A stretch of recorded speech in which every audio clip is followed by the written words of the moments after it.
Devildog's Whale Tales, a generation of stories.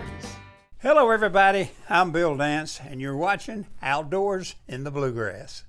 Outdoors in the Bluegrass is made possible by Academy Sports and Outdoors, for all for less. Lose, feel the difference. Strike King Lures, tie one on. Digital Effects Wraps, advertise the wrap way. HogHead Trailer Sales, we're all about trailers. Hey folks, this is Chuck the Devildog. We're here for Outdoor in the Bluegrass. We're going to try something new this year with some stories. Kids have been after me for a long time to write down or film all the stories growing up that we had. So I decided to do it. I think we'll call this session the Whale Tales. Whale because they're going to be big stories. So I don't know how we'll get started. We'll just kind of ad-lib it, and stories that come to my mind, I'll pop them out for you so they'll be recorded and here forever. The boys, and of course Michelle, we all got involved in outdoors, hunting, fishing, camping, hiking, just about everything and anything while they were growing up. Scott, of course, who this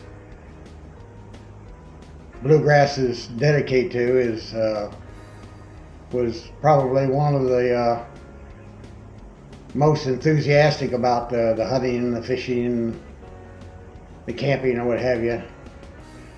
Probably not so much more as the others, but he was good for the outdoors, and he was always took the advantage of the outdoors. There's plenty of stories I could tell you about Scott. Scott was stubborn, set in his ways. I don't know where he got that. He probably got that from my side, the Italian side, the Dago side of the family.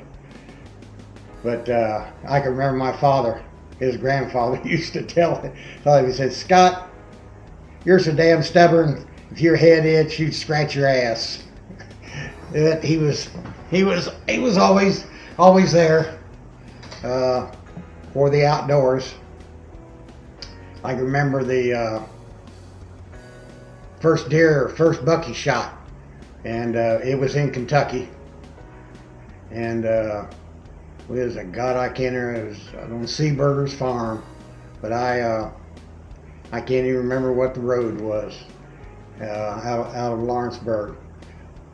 But he killed his first buck 7-point out there. I remember him. I was in the stand. Tony was in the stand, and I remember him coming through the woods and so forth. He says, "Dad, I killed a deer."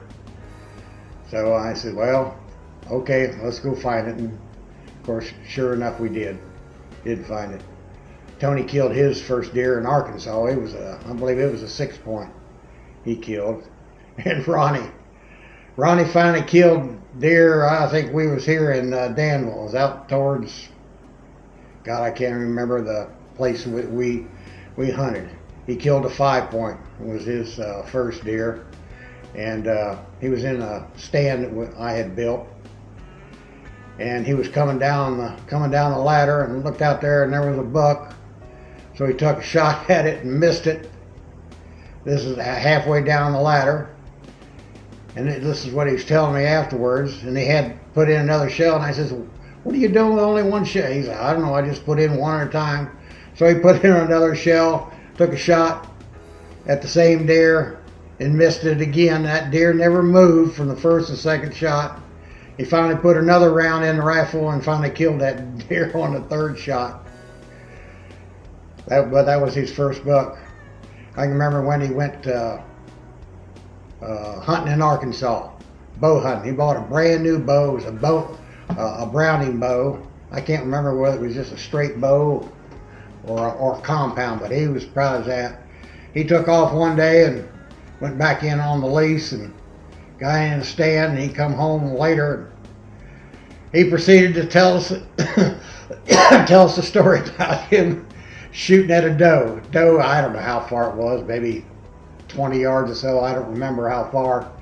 But he had 6 arrows with him. he shot at that doe, and it never moved 6 times. It never cut a hair on it or got blood.